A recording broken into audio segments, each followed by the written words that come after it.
Hi, everybody. It's Kathy.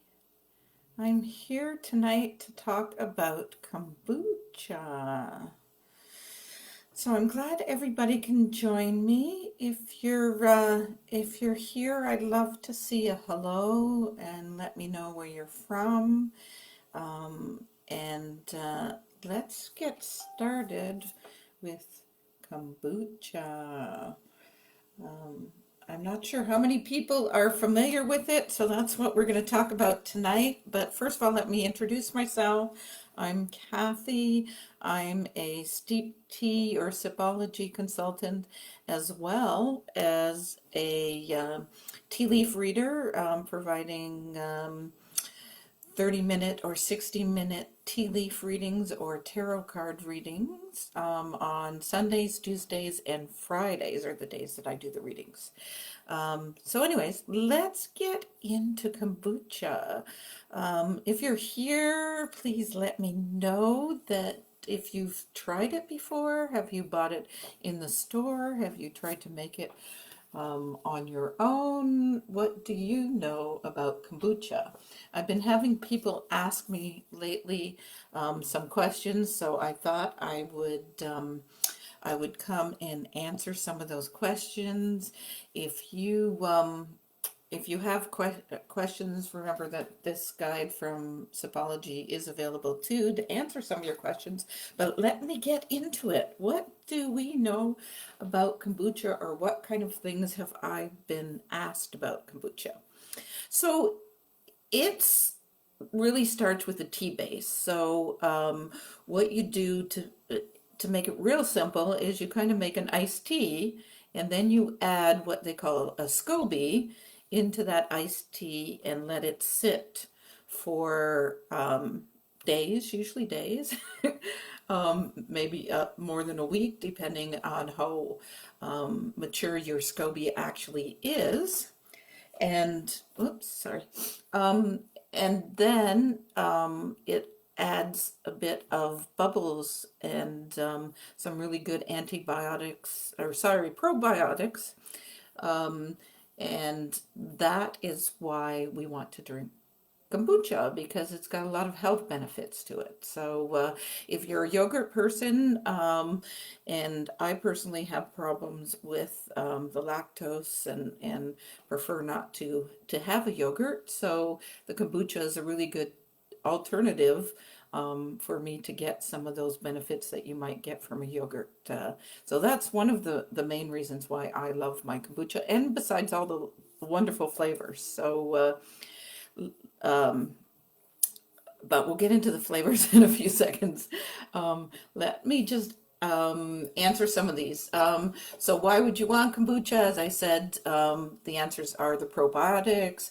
It tastes great. It's a great alternative to pop. If your kids or you are drinking a lot of pop, you love that fizz, you love that flavor, then kombucha is a good alternative if you're trying to get rid of have less sugar. It's a great alternative for that. You do need sugar to brew it, but you get to control that, and it certainly wouldn't be the same as you would be with a commercial pop that you might be buying. Um, so next question. How do I pick the type of tea to use? So with kombucha, you always want to go organic. The better quality tea, the better. It just provides a better brew. It also means that you're going to have a better quality kombucha and a greater tasting one if you're using organic. So we always recommend that you start your base with an organic. As I said, it's kind of like making an iced tea. So we're going to put boiling water on and make a strong cup of tea, but we're making large quantities. And so we're going to make our iced tea, and then we add the Scobie into it and let it sit for a while. So yeah, so the type of tea is important. You want to make sure that it's organic for the best flavor and for the best brewing to it. Next question, how do I get a Scobie?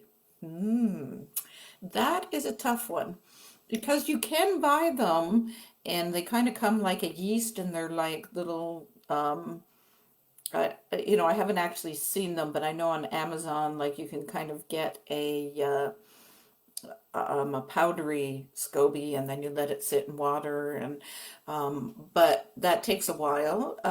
What I had initially done was actually buy a commercial brand kombucha and just let it sit on my counter, and probably 2 weeks, it took a while, I got a little baby SCOBY at the bottom of my kombucha. And then from there, when I made my other ones, eventually I got to where I have one that's probably about this big and way too thick as well. So each time you brew, it creates more of the SCOBY. So it's kind of a, I don't want to say rubbery, but a thin. Um, uh, Here we go. Sorry. So it looks like this, and it sits on top, usually at the top. It sometimes they don't float, they sit at the bottom, and it is what is has all those goodies in it for the probiotics, and it's what actually makes it a kombucha. So you stick this into your iced tea, and you leave it sit for a while. So that's how you can make a SCOBY. Actually, Sipology has them now available as well. So if you are looking for one, or if you know somebody else who's already making kombucha, they would probably be happy to give you one of theirs. As I said, the more you brew, the more you get. So after doing a couple batches, you're happy to share your SCOBY with somebody else. So that's always a good way to get a hold of one. Next question, how sweet is it? And that all depends on how you brew it. So you need sugar in that initial stage when you are making, leaving it with the SCOBY. It needs sugar to actually do its thing. So there is sugar involved, but the SCOBY should be eating up that sugar and not adding that sweetness to it. So what we call a second fermentation, that you actually would add sugar or some sort of fruit to continue the process, and there is where you determine how sweet it is. And I do know some people that don't even add sugar when they're actually adding their flavor, so it doesn't have to be too sweet at all. But you do need to use regular, again, organic's best, regular sugar, as opposed to using, you couldn't use honey, or you couldn't use brown sugar or an artificial sugar either. It needs to actually be that cane sugar. And again, organic is best. Next, is it hard to do? And tell me about sanitizing. So to me, as I said, it's quite simple. You're making a cup of iced tea and you're leaving it on your counter. You wait about a week, and then you bottle it. And at the bottling stage, you put in some flavoring and you leave it again for a couple days, and then you put it in your fridge. So to me, it's quite simple. Once you get the hang of it, and once you've done it a couple times, I found it quite easy to do, the kombucha, and I picked it up pretty easy after trying it a couple times. So the sanitizing, yes. So you do need to keep everything clean, just like you would if you're doing canning or you're doing any sort of, even when you make your tea every day, you want to have a clean teapot, you want to have a clean place that you're brewing your SCOBY or your kombucha in. The bottles, obviously, I throw them in the dishwasher in between batches. So yes, you do need to make sure that you're not adding anything outside of what you want to, have your tea and your kombucha. But I don't find it difficult to do that at all. So again, it's your personal preference on all of that. Okay, how long does it take to make? I.e. prep time, and what does it need to sit for? And again, the sitting and brewing depends on how old or mature your SCOBY is, so it's hard to say. We say somewhere between 4 and 10 days. and it depends on how you like it. So if you like it a little more vinegary taste, or do you like a little more sweet taste, then that determines too how long it sits with the SCOBY in it. So to me, the prep time, I didn't find that it was long. You make the iced tea, which, 10, 15 minutes, and you just let it sit for a long time on the counter. So I always say patience is more to do with the time with kombucha than the actual brewing or making of it. Next question again. So how do I store it? And does it age in the fridge, or where would I put it? So what they recommend with kombucha is that you put it in a dark place when you're brewing it. Steep tea comes with a cloth over top of that you can put over top, because you do want it to be in the dark when it's brewing. That's how it works best. But some people just put it into a cupboard, or, as this other person had mentioned, maybe in the basement, and keep it away from light.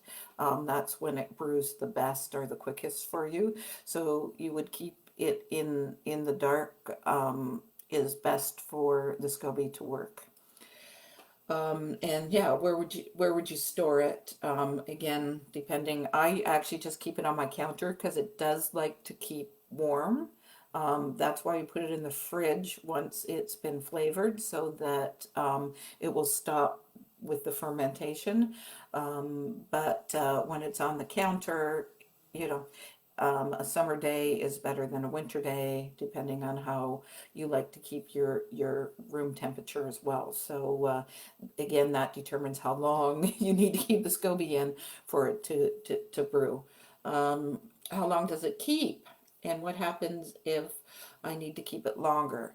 I personally have drank it within a couple weeks. I don't know how long. I hadn't looked into seeing what would happen, but I keep it in the fridge, and a couple weeks it's still good. You might get this a little bit of a SCOBY growing within the one that's in the fridge, because you don't completely stop the fermentation, but you do slow it down, and that hasn't bothered me at all. So uh, you know, I don't know if there's a long term, and I don't know what the stores do with the commercial brands, if they have preservatives or something to keep it on the shelf. Definitely the bottling, the way they bottle it too, might have something to do with that. But I know I haven't had anyone go bad on me in the time before I drank it. Um, so, how much should I drink, or can you overdo it? And my answer to that is yes, depending on whether or not, I mean, you wouldn't go out and eat 5 yogurts in the same day. It's the same with this. It will affect your digestion, and may, affect your stomach and all that's going on there. So we recommend that you kind of start slow, maybe half a cup, and see how you do, and then build up from there. And again, I wouldn't be having 5 cups, just like I wouldn't be having 5 yogurts in the same day either. So just something to keep in mind, that it's more a everyday preventative, as opposed to using it as something that, you know, I don't know, maybe some people are having 5 different um, pops every day, but um, it could replace your soda, but I certainly wouldn't recommend that. So I think that would be very difficult on your stomach. And the other one, oh, can I use the SCOBY in another flavored of tea, or do I need to be always making the same type? And how will I keep it alive in between batches? Actually, that's a very good question. How do you keep it alive in between batches? So we have what we're calling the entertainer. So the big holder here. It's glass. First of all, you never store or brew kombucha in anything but glass. Plastic is not good for it, and you can have it eat away at the plastic, so don't want to do that. And we call it a Scobie hotel. That's that's the official name for where you store your Scobie in between. Because, as I said, as you continue to do more and more batches, you're going to the Scobies going to get bigger and bigger, and they'll separate. So you have baby Scobies, and you need a place to store them. You need the liquid as well, because the liquid will keep the Scobies still growing and still active. So you need some place to, when you're not actually brewing, to keep the Scobies alive. So we call that a Scobie hotel. So I am actually using two different entertainers, not intended. And one of them is for brewing, and one of them is for my Scobies. So that's how I've managed them as well. And can I add the Scobie to other flavors? So I've gone back and forth between a green tea and a black tea as my base, and have no problems with that. Again, it depends on what you like for flavor wise. So a black tea obviously is a little heavier and will have a different flavor. The green one's really light, so I like it because I can add my fruit or my flavor, a ginger or whatever, after the what we call the second brew, or the bottling. So that's when you add flavor. You don't add flavor initially. You use plain green tea, plain black tea as your base, and then add the flavoring, as I said, when you bottle. So, and how do I know if I got it right, or how do I know if it's bad? And that's the wonderful thing about kombucha. I find that all you need to do, if you've overbrewed it, so then it kind of tastes a bit vinegary, you just add some more sugar. So if you add the sugar in your SCOBY, it will kind of correct itself. And if you find it a little, you've tasted it and it's too sweet, it just means that you need to leave it sitting on your counter for a little, or wherever you're storing it, sit for another day or two, and that sweetness will go away. So I find it very forgiving when I've done kombucha. You learn that the flavors you like, somewhere between that vinegary and that sugar, is where you want to keep the flavor, and you just kind of taste test it after a couple days and figure out whether or not that's what you like. And as I said, I find it very forgiving. So the only way that it could go bad is if you do get some mold, but I've never had any problems in the years that I've been doing it. But I guess it could happen. Sometimes you get some little floaties, I call them, in with your SCOBY. But there is a difference between that and the actual mold. The mold would look, very distinctive, and this is just part of that SCOBY and that fermentation. So, yeah. Again, I find it quite easy. If you find that you have any questions, I encourage you to reach out and ask them. I look forward to everyone's comments, and hopefully I was able to answer everything that you have for kombucha. And and if you are interested, as I said, Sipology has a whole kit to help you get started as well. There's lots of options out there, so I'm willing to answer whatever questions you might have about doing your own kombucha at home and saving that money that you might be spending at a store right now. And then you get to control what flavor it is. You get to control how sweet or vinegary it might taste. And as I said, I find it quite easy to do. So with that, I'll sign off. I'll say thank you so much for watching. Of course, you can always check me out if you'd like a tea leaf reading or a tarot reading. Again, reach out for that, and I'll look forward to talking to everybody next Tuesday at 7 p.m. Bye.